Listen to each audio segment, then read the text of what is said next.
Hello,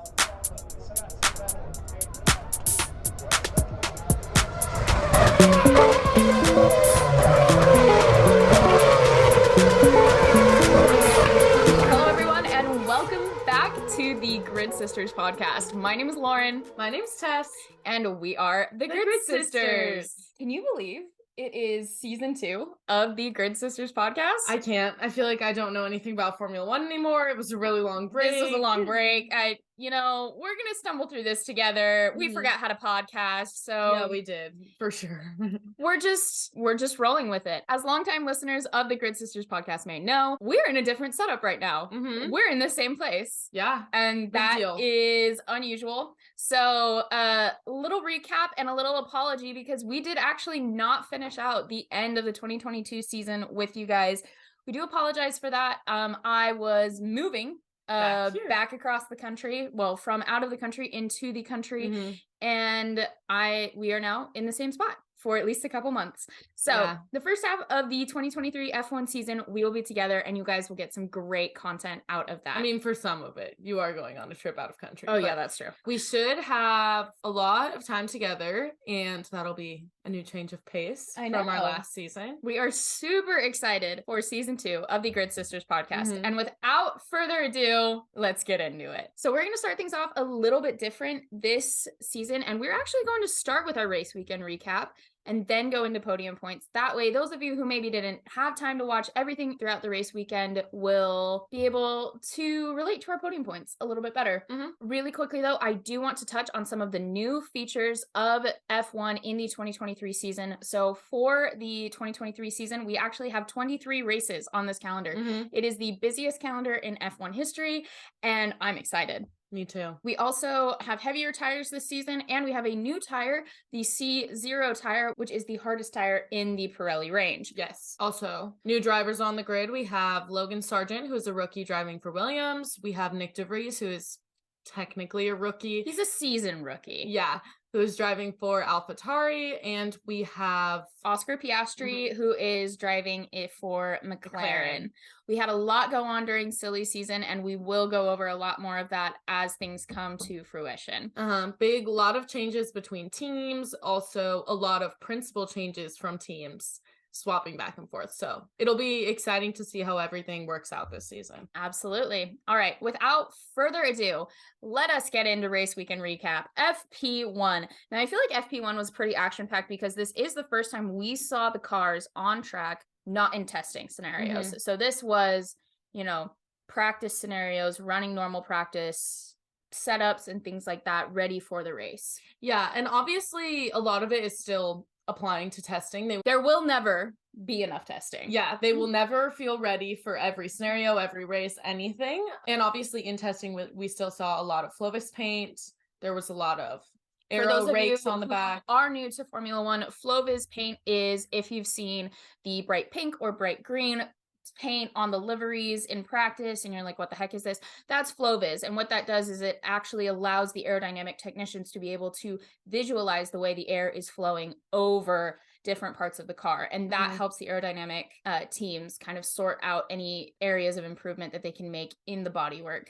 Yes, as well as aero rakes, which can go anywhere on the car. They tend to be right behind tires or at the back or anything. And they kind of look like a grill. Yeah, they have sensors to be able to kind of see where the airflow is going in the car and determine its effectiveness. So exactly. So we're going to see a lot of that, and I'm sure we're going to see a lot of that at various different tracks throughout the season. It never really quite goes away because that you can never do enough testing. You can never gather enough data in F1. As they get new upgrades, they will continue to test things and see how the upgrade is working in comparison to how it worked before. Exactly. Specifically, we saw aero rigs on Williams and Alpine. We saw Flovis on the Williams as well as the McLaren. Specifically on Oscar Piastri's. So a couple things about Bahrain.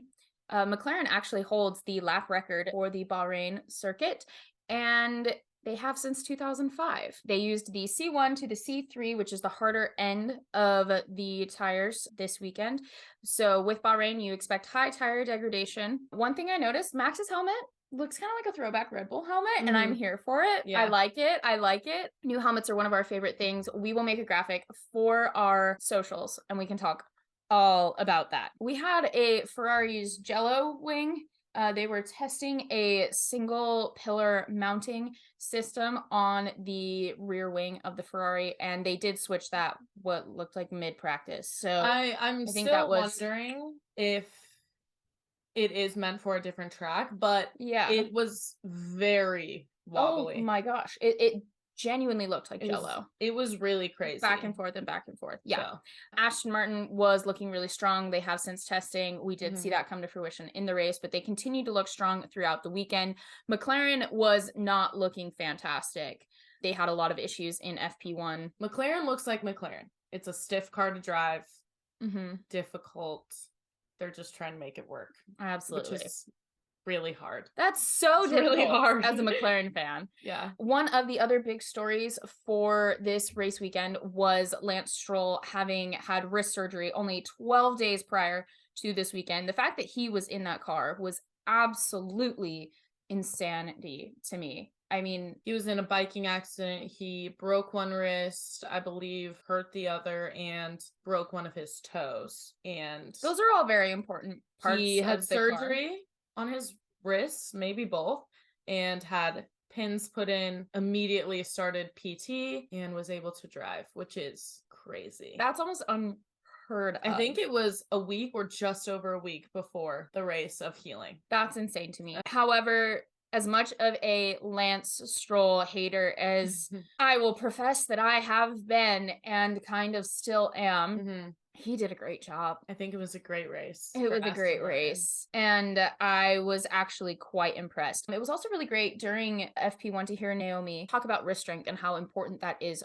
for a driver, because it is an area that I think we often overlook. You know, you think about the neck, we talk about the core. But your wrists and your forearms, it's very, very important. Shoulders got a little bit of talk after Nick DeVries was like, oh my gosh, I can't lift my arms. Yeah. But this was a very interesting thing to hear. Another fun point that we're going to hear a lot more of is Logan Sargent is the first US driver on the grid since Rossi in 2015. However, that was for partial season. He is the first full season American driver since, I believe, 2006. I believe you are correct. Which is super, super nuts cool as US fans. We also saw a lot of controversy over political statements with the FIA and the drivers, them saying you're not allowed to make political statements. Lewis Hamilton is one of those people who kind of just says F you and I'm going to do it anyway.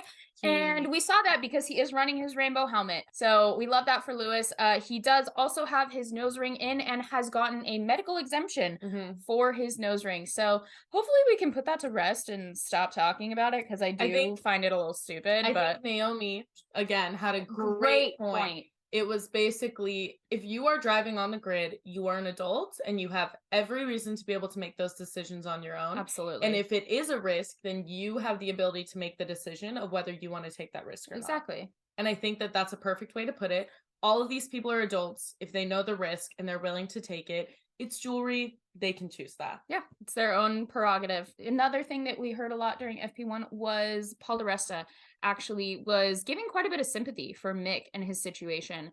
There's a little bit of I don't know how you feel about this, but with Nico Hülkenberg kind of potentially taking a spot from one of the rookie drivers or younger talent in the team, where Haas is in an interesting position because they are at the lower end of the grid, where normally that would be a feeder team or a development team for some of these bigger teams.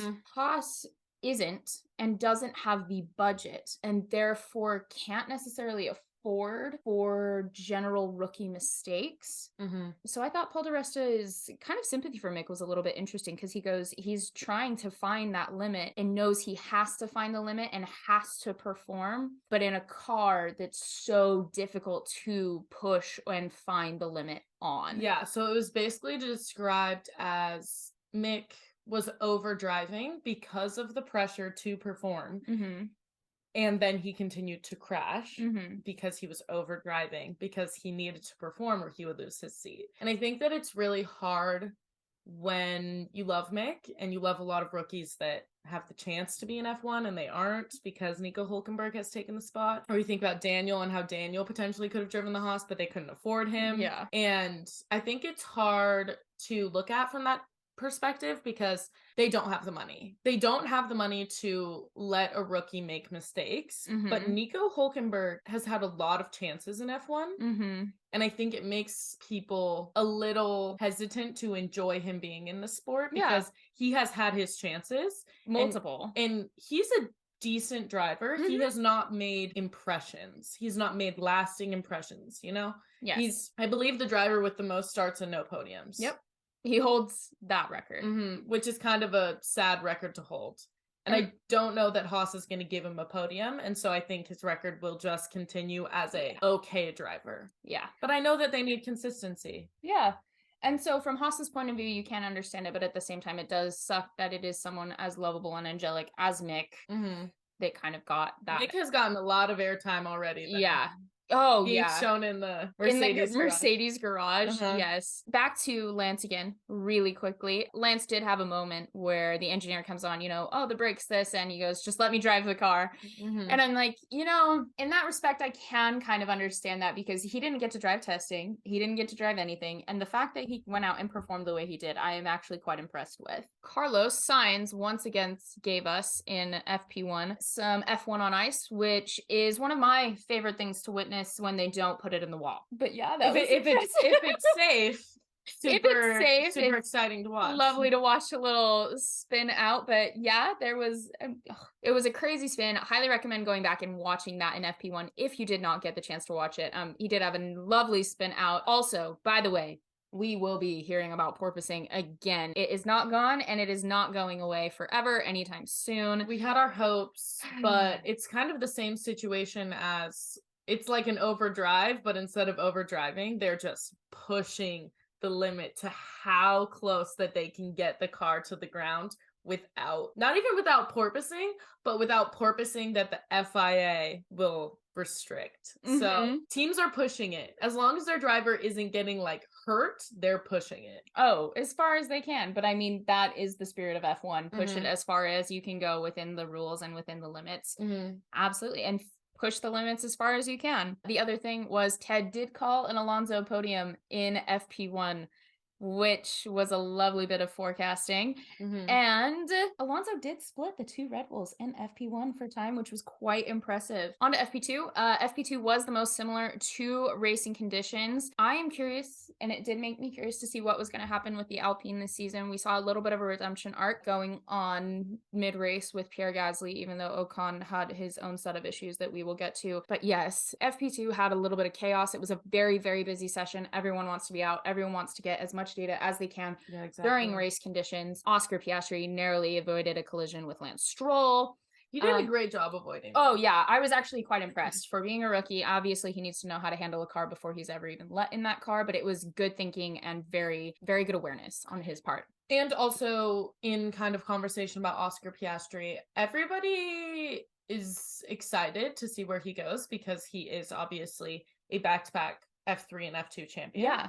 He has an amazing race pedigree. As well as the fact that he was driving an F2 and an F1 car is about 12. I don't know if it was miles per hour. That wasn't Oscar that said that. It was Felipe Drogovic. Felipe Drogovic, I believe that's how he pronounced his last name, who drove the Aston Martin in testing because Lance Stroll was out with an injury, was on and said, there is a 12-second difference between an F2 and an F1 car. And that is appalling. It's crazy. 12 seconds. I mean, that's about half the amount of time that Lando was behind in the race, but Lando was getting lapped. So think about it that way. That is true.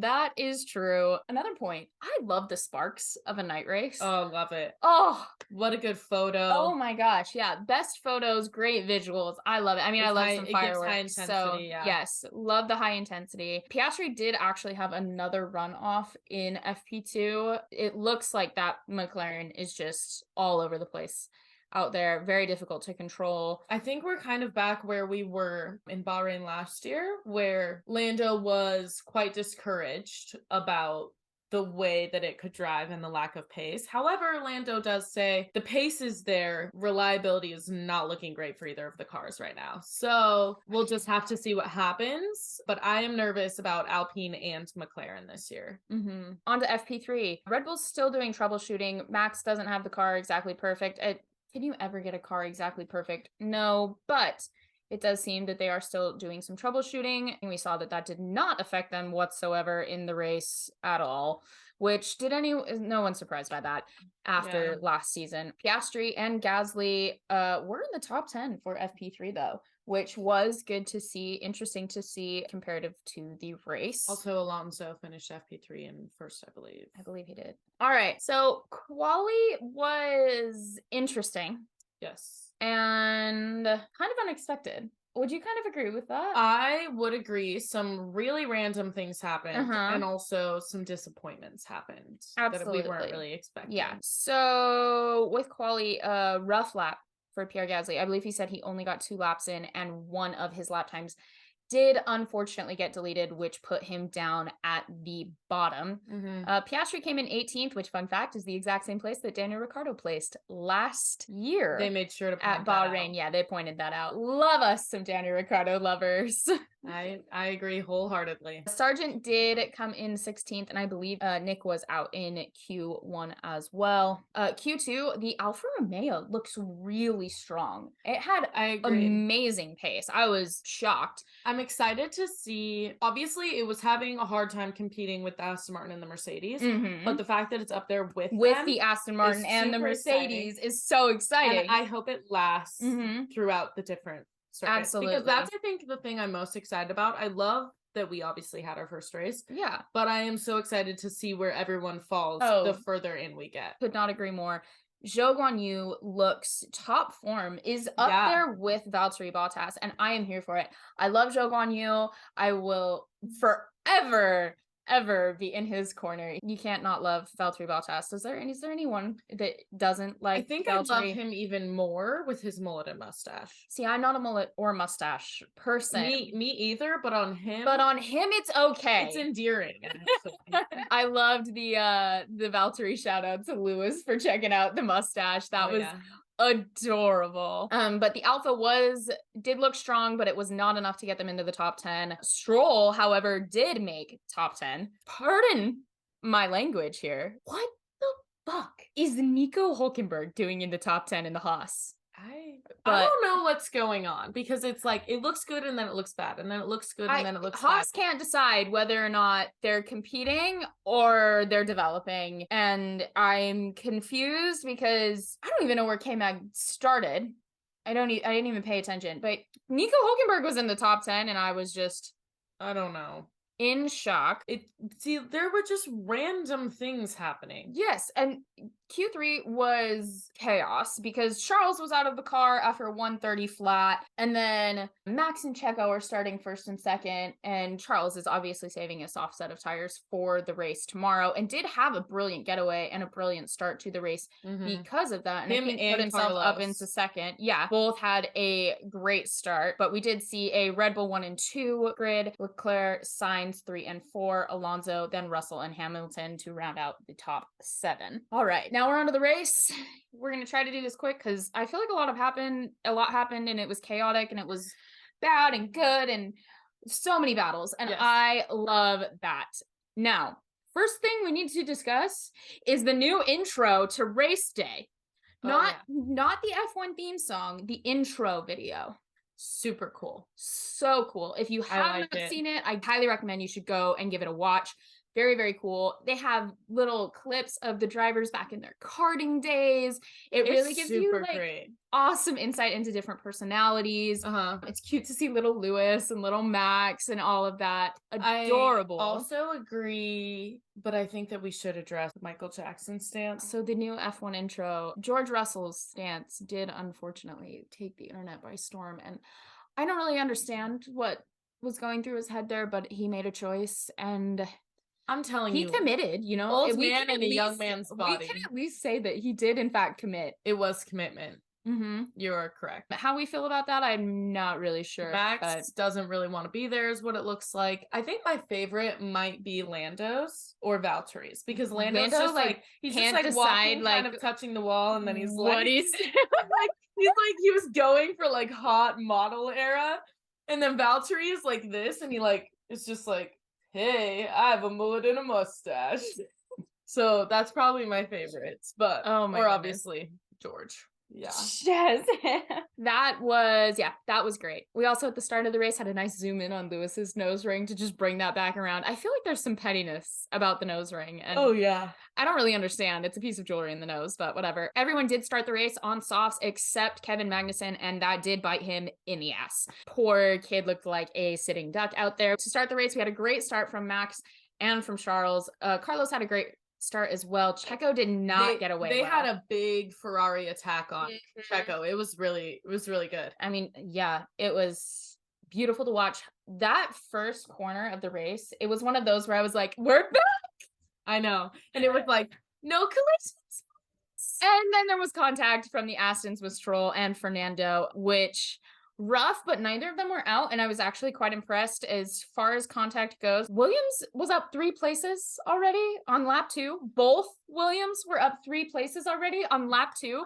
Can we just give a small round of applause for Williams' entire race day? Because I'm a Williams fan, and so am I. I'm happy for how things worked themselves out. I'm so happy that Alex got a point in the first race of the season. I'm just so could not be more overjoyed. We did see another DRS train occurring, and I really hope there's a way we can break this up a little bit better with in this season, because it is unfortunate that we keep seeing this, and it is dictating and kind of taking away a little bit from some of the excitement of the midfield battle. I think that Pierre did a really great job of breaking it up. We didn't get to see much of it, but I think he did a great job of breaking it up. I think we should talk a little bit about Alonso's first bit, because take it away.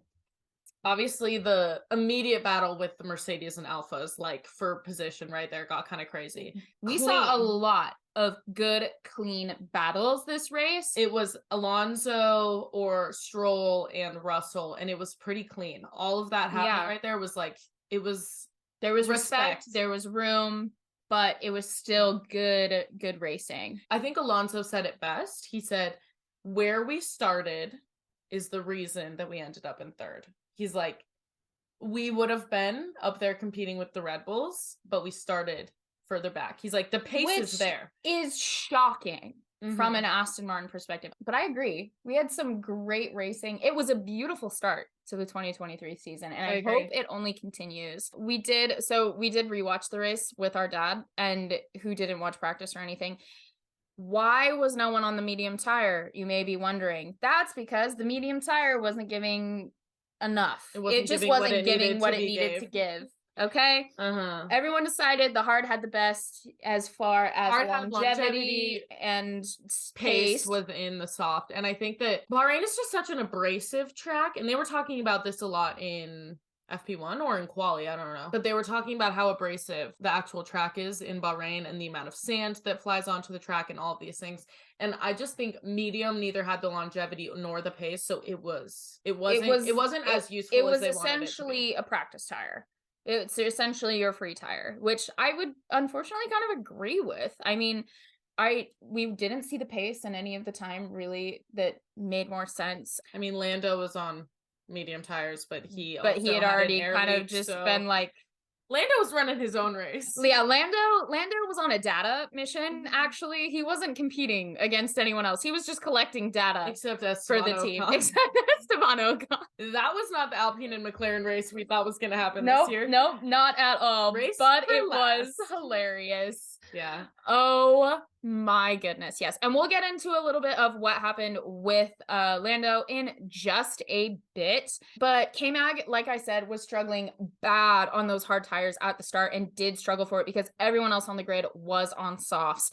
Now, did it work out in Haas's favor at the end? Not really. No, it did not pay off, unfortunately. And that's sad. Now, we did then see Yuki had a tear off in his left side pod, which was unfortunate. It did cause a little bit of an early pit for Yuki, but not too bad. Russell had some fighting words for Lewis Hamilton, and he said, is Lewis managing or is he just going slow? Because I have more pace. And they said, struggling.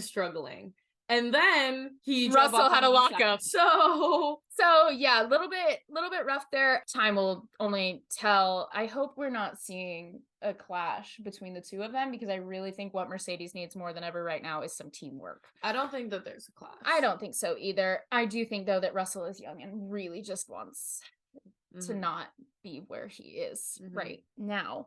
Max already had a 6-second lead with 10 laps in. So if we can take anything from that, I think we can consider maybe that the season's over and Max might be winning this season again. I think that maybe we should just like make like a 0th place. Like Max just takes 0th place, and then like the top 4 is actually I think that when we think about it that way, because right now the Dutch Lion is just too much gold. I think that it makes it less fun when you think about it that way. I know. But I agree that we're seeing Red Bull domination again. I didn't really expect anything else. I think Aston Martin is going to give them a run for their money. And you know what? I'm here for it. Me too. And I actually would love it if Mercedes could get back up to the front. And because I think that would be a great fight. I don't know what's happening. Look, in the words of big dreams. In the words of Sebastian Vettel, even if you are not a Ferrari fan, you are a Ferrari fan. Yes. And that is how we both feel in our hearts, even though you are technically a actual Ferrari fan. And you know what? I think I have started to become one too. My loyalties have shifted slightly over the off season, and I'm not ready to kind of divulge exactly what those are yet, but I've started to become fans of different teams, and I don't know how I feel about it, unfortunately. But we're going to get into that later on in the season, so you have to stick with us. All right. Soon after lap 10, we do see Lando's engine problem, and with that, what that was a pneumatic issue. If you're not familiar with that, because our dad did have to explain it to us as well, pneumatic issue is air pressure hoses. So if you think of it similar to like a hydraulic system, where hydraulics is going to be more to do with like liquid, pneumatics is similar with air. That's why when he was pitting, you saw them pumping air into the chassis, well, what looked like the chassis of the essentially car. So he could keep driving. Yeah. Interesting that they chose not to retire the car. Yes, and that's where I feel as though it was completely data. I think it was data driven. I think they wanted to see the pace no matter the problem. I think also after having Oscar retire, they could not have a double DNF. Have a double DNF in the first race. Like it just looks bad, and it's not great for like the actual record and stats. So I think that did play a role in it. Yeah. Soon after this, we did see a nice little Alonso fight with Russell, and the pit stops started. So we saw a double soft run from Red Bull, and we saw it work out beautifully in their favor. Hats off again to Hannah Schmidt, our dream girl. We love you. Women's bestie. Go Hannah Schmidt. Absolutely. We love Hannah. Right after this, we did see Piastri out with an electrical issue, unfortunately. I think there was something wrong with the steering wheel. They needed to switch the steering wheel, and it just turned out to not switch back on. The car was completely dead. He's sitting there shaking his head. Not exactly how you want to debut in your first race as an F1 driver. So I do feel for Oscar in that respect. That is a very rough position to be in. But when he was in the race, I will give it to him. He was performing quite well. I was impressed with how he handled himself in the car, as the McLaren is not an easy car to drive, as we have seen. Yeah, and there was actually a very well-aged joke where he was holding a different steering wheel. And he was like, I should put this in my F1 car. And it didn't age well, because then he had a problem, and he probably did need a different steering wheel, and it was bad news. But there you go. There we go. We did have a good stop for Fernando Alonso. This is where I have to give it to the entirety of the Aston Martin team. As a team, they performed phenomenally. It was not just Fernando Alonso, although I'm sure he plays a big part in success. As a team, they performed beautifully, and I was here for it. I love to see it. We saw Checo pit for a second set of softs, so both Red Bulls were on the exact same tire strategy as we saw. Norris pit again for the same, leak in the air hose. Max was complaining about his downshifts with a 10-second lead, which, I don't think we're ever going to get rid of that with Max Verstappen. The thing is he, obviously has every right to be like, hey, something's up, guys. But, yeah, something's up, but you're basically going to win no matter what. So, unless you're DNFing, this is your race. So, it's your race to lose, essentially. Yeah, you can complain, but they're just going to be like, it looks fine, Max. They're like, Max, you have a 10-second lead. Just keep driving. Maybe try mode 8. That might give you the downshift you're looking for. Mm-hmm. But again, obviously that feedback is very important. But as a fan, I'm just really? Max. Okay. Now, one of the other biggest themes of this race was time penalties and Esteban Ocon. Esteban Ocon, if you're not familiar with exactly what happened, you didn't watch the race, Esteban Ocon did roll over his starting box at the beginning and was given a 5-second time penalty for that. He came in to serve that. They touched the car, I believe, 0.4 seconds too soon and did unfortunately incur another 10-second time penalty that then had to be served in addition to the 5-second time penalty that was served incorrectly. And then he got another 5-second time penalty because for speeding in the pit lane.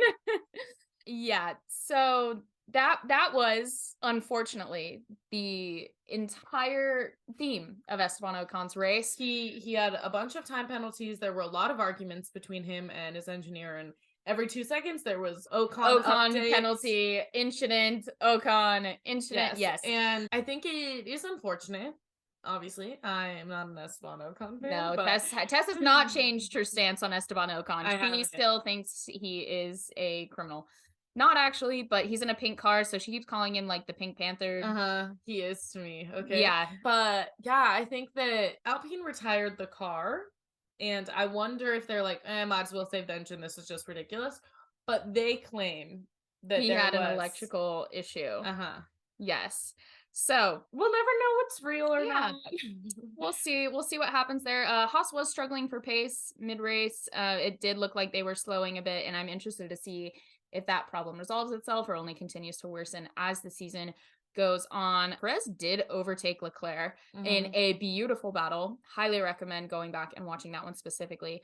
Hamilton was given a green light for speed after maintaining his tires. However, he did end up losing his position to Fernando Alonso in a beautiful battle. We did see the first 1-2 Red Bull finish at Bahrain in the season opener. They had done that previously before at the season opener in, I believe, Australia. However, they had never done that at Bahrain. So that was pretty cool to see. It has been 11 years or something since they've done it at the season opener. Absolutely. Yes. So definitely a good thing to see. Not a Red Bull hater, so I'm always here for a good, nice little stat like that. We saw a lot of really good pit stops this race. I was happy to see that as well. Nobody effed up drastically in the pits except for Esteban Ocon. There were definitely slower pit stops. We had some slower 3.4s. Yeah, we had some 3.4s, but nobody was a 5-seconder except Esteban Ocon. Yeah, nothing was bad. We did see some good 2.4s and stuff though. Yeah. So.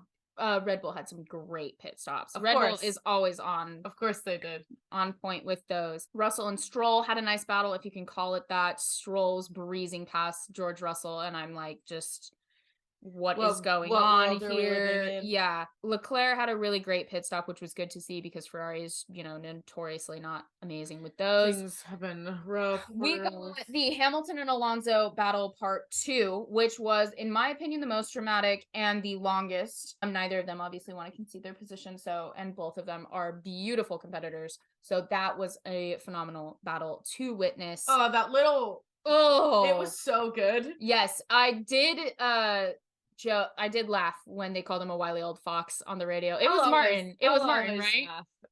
It was Martin that called him. I said, shut up, Martin. You're the wily old fox here. But yes, it was epic. It was feisty, just as you'd expect with those two. And it was actually a late break from Alonso. And then him also having DRS on Lewis Hamilton that really solidified that place. Yes, because this is so beautiful. This is where I feel like Fernando Alonso is playing chess He's in so his head while he's driving. Smart of a driver. The fact that he got... And I love that we're finally getting to see it because Yes, I don't because feel like the he's car been is in a giving car him that we pace. can see that with. Exactly. So he goes right up, right within a second, gets the DRS, goes passes around Lewis, and then takes the DRS right at the sensor point, and then just passes him and keeps the DRS. It was amazingly timed. Yes. Oh, I just love it. So after that, we did unfortunately see McLaren essentially give up on Lando Norris, and they did put him on the medium tire. Because he was just running his own. Yeah, he's just running his own race back there. He did even have a bad lockup after that, which was unfortunate. And then we did, rest in peace to Charles Leclerc's race. His message over the radio absolutely broke my heart. I was borderline in tears. But no, not again. I just can't. I could not handle it. But he did pull the car off to the side so nicely, as he got very used to doing last year. Devastation. It was horrible to see. It was... Being a Ferrari fan is so emotionally draining, guys. Because before the race, they replaced his battery and some of the electronics, and you get two replacements without grid penalties. They've already used one, and then I believe it failed in the race. So we need to have some discussions. Everyone take a moment of silence. We know a battery guy, Ferrari. If you need a new battery manufacturer, let us know. Moment of silence for Charles Leclerc. Thank you. Yeah. That one was painful. And with that, we did see a closing of that gap ever so slightly, but there was no way Fernando Alonso was going. So we saw the close of the gap between Sainz and Alonso, but there was no way that gap between Max and Checo was going to close significantly enough to make up for time. Yes, we did get a virtual safety car. Yeah, so we had a virtual safety car. And that helped Alonso catch up to Sainz significantly. It was amazing. And then, it kept Hamilton right in there. So when Alonso passed Sainz, Hamilton was right there, and it was a fight. Oh, yes. And it was a beautiful fight, too. Sainz was holding on for dear life to 4th place. Because they're like, hey, don't let Alonso pass. And he's like, I'm not going to make it to the end if I don't. My tires aren't going to last for me to defend. The car is not going to last if I defend. So very, very, very unfortunate race for both Leclerc and Sainz, because I really think Sainz' drive was worthy, and so was Charles, of a podium. It's hard to watch things continuously be the team's fault. Mm-hmm. They have some of the best drivers on the grid. Literally. This is one of those things. We can get into this in a second when we start talking about Alonso, but driver in combination with the car. I feel like we saw great examples when it came to Stroll and Alonso, and we also saw this with the Ferraris and the Mercedes, and I think it's just... I feel like it sheds new light on the conversation of, is it the driver or the car? And it's a combination after looking at all these examples. Mm-hmm. So we can finish going over the race, but I think that's something that needs to be talked about. Absolutely. Sure. Because I will say, regardless of what you think about Lewis Hamilton, I do think Mercedes has two very good, very talented drivers in the car. Yeah. And if they had different drivers, I do not think they would have placed anywhere near that high with how the car was performing. Yes. Just like you can see Lance Stroll, who was at the back of the grid for the majority of last year, finished 6th, which is an upset to say the least.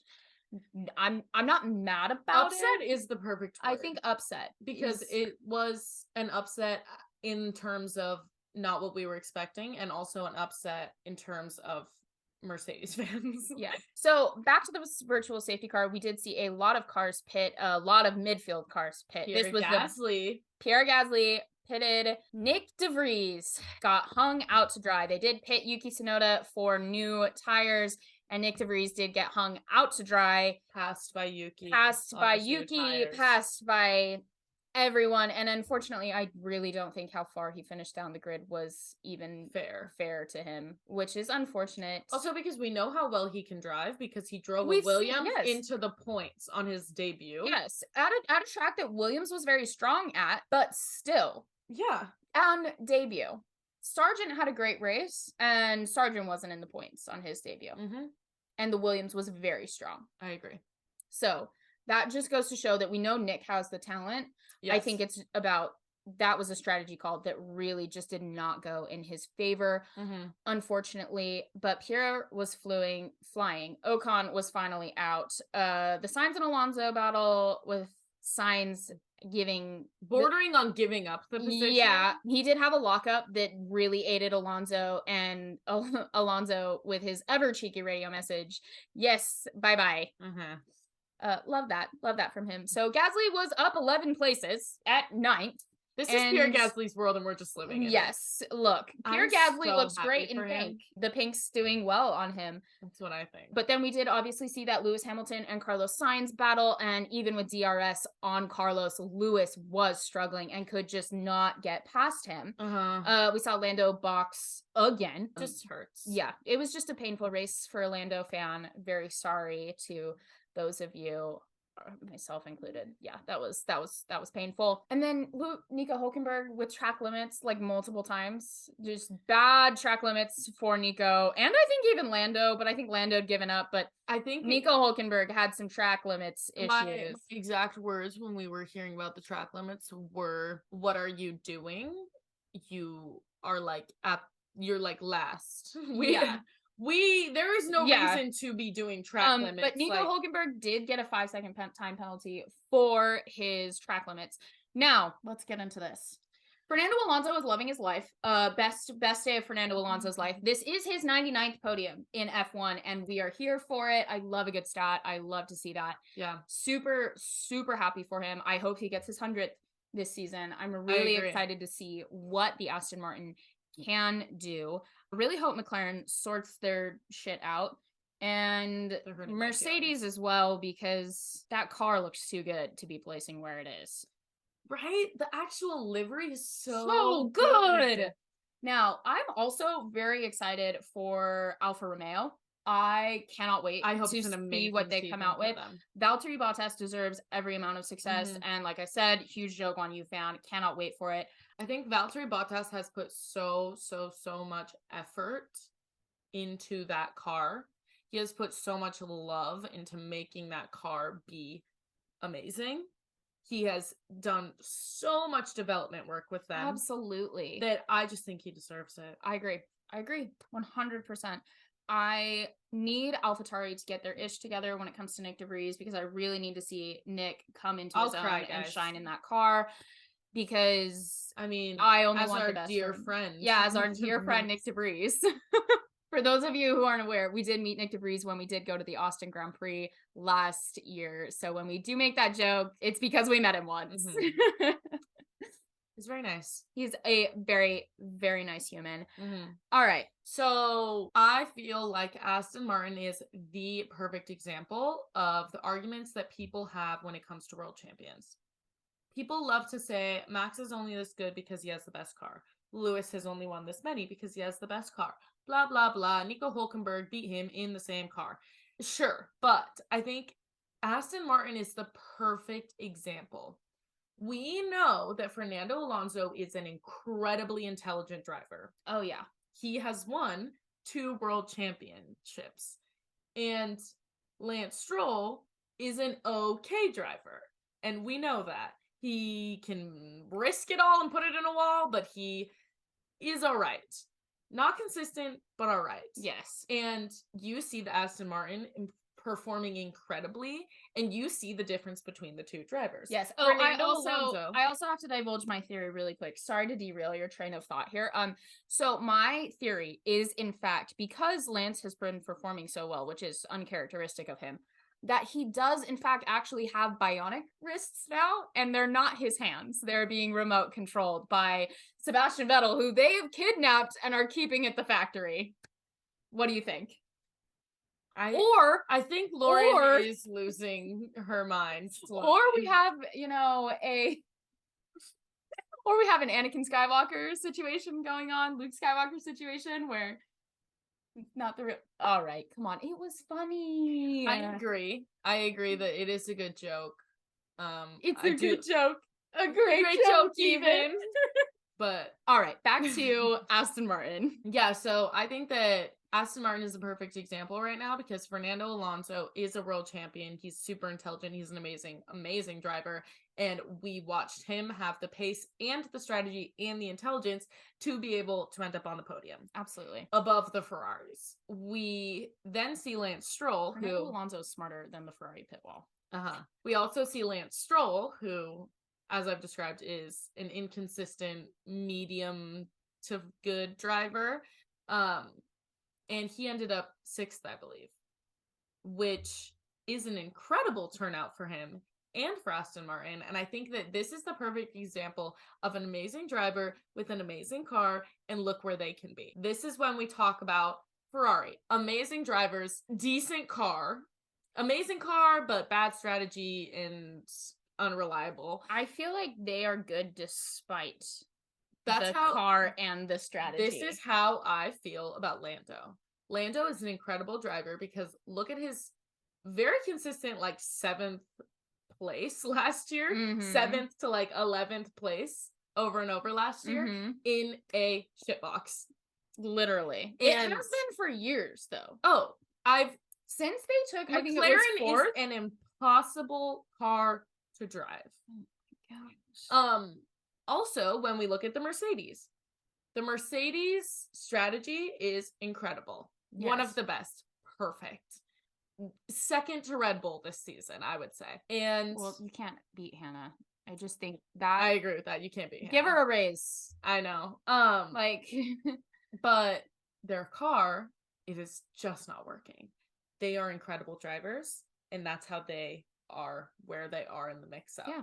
And I just think that this season we are going to see the proof is in the pudding of the drivers' combination with the cars. It is proof of exactly how they end up where they are. The combination.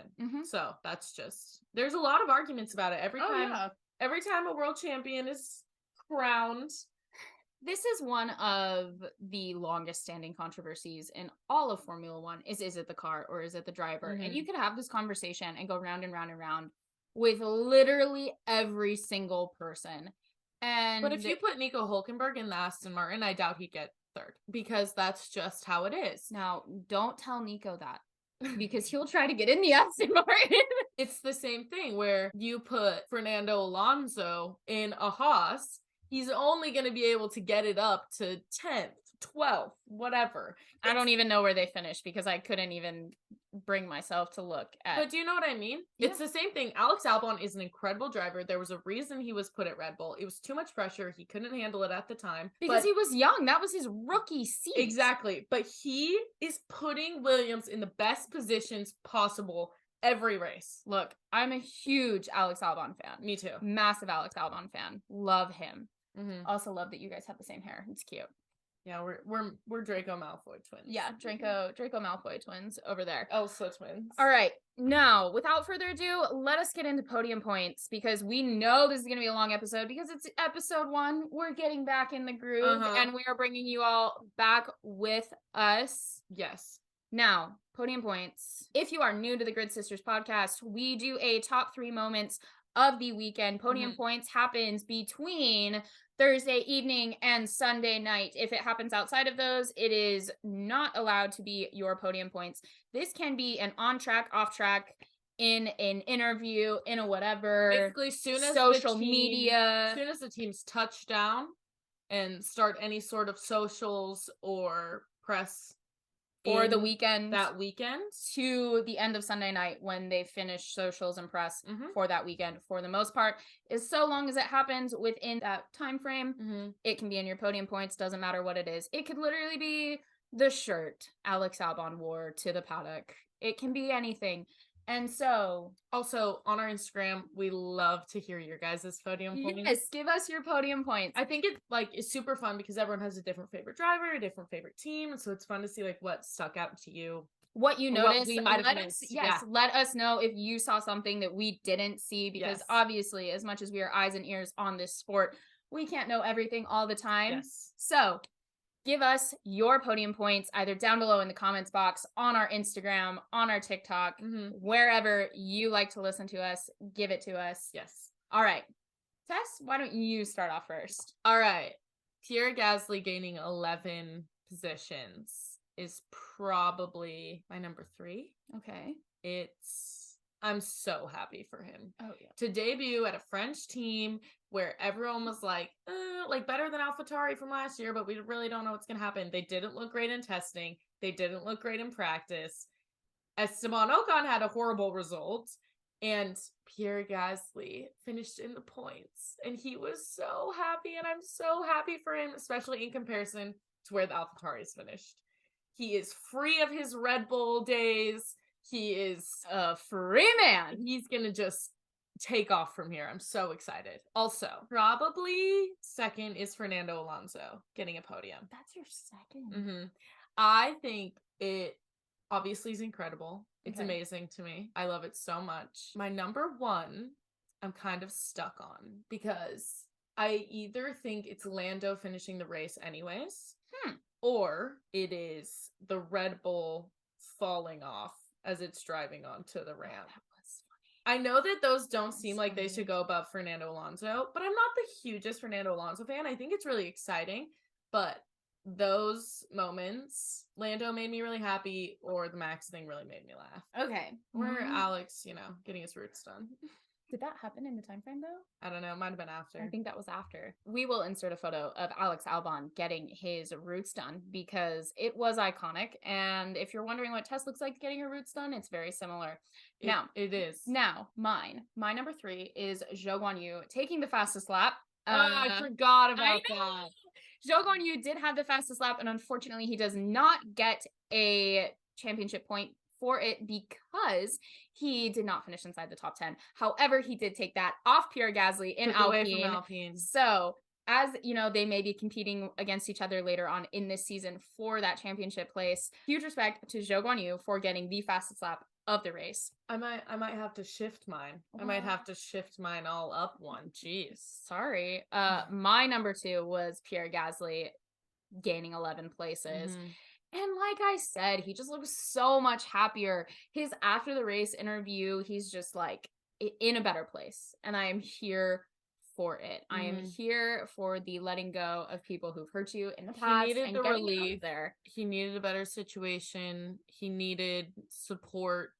He needed this was a win. He needed it. And Otmar, the team principal at Alpine, I think is going to be a good fit for him. I also liked that we didn't really see any drama between the two on the track. That was nice to see that there wasn't any weird anything going on. Yeah. My number 1 is Fernando Alonso taking third, but it is also more so the garage at Aston Martin. Because when I saw them and they're just sitting there with the shakes and they're like just holding on for dear life, like I'm sure they cried. Oh, absolutely. Because it can't not be number 1 for me because of how crappy they have had their past couple seasons. I mean, since Checo left Racing Point for Red Bull, that team has just had some rough years. That is their last podium, I believe. I could be wrong. On that, but I believe that's one of their last podiums. It's amazing to see that they're back, and I love a good grid mix-up. Seeing Nico Hülkenberg in Q3 in the top 10 was confusing as hell, but I mean... But we love the mix-up. I love a good mix-up. I'm excited to see how the rest of the season goes forward.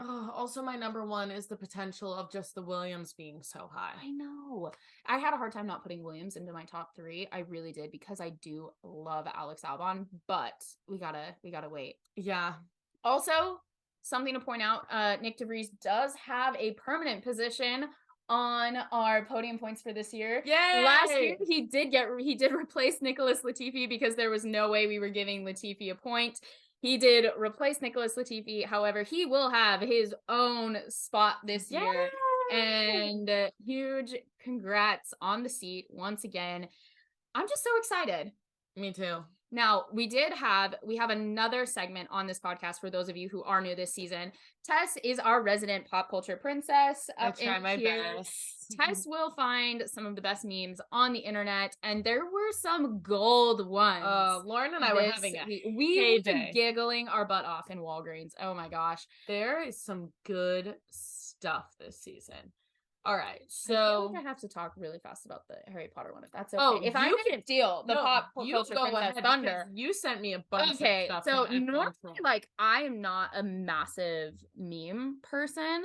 Not that I don't love a good meme. It's just not what I find myself looking at when I'm on my phone. But I found some absolute gold. If you don't follow F1 Troll for your F1 memes, I don't know what you're doing. Just give them a follow. They're hilarious.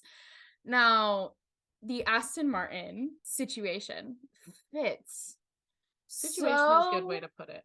Perfectly into, if you have seen Harry Potter and the Chamber of Secrets, or the second Harry Potter movie, for those of you not super well versed, there is a lovely meme going around with Lance Stroll as Draco Malfoy. So it says, we've got a new driver, and that's not all that's new this year.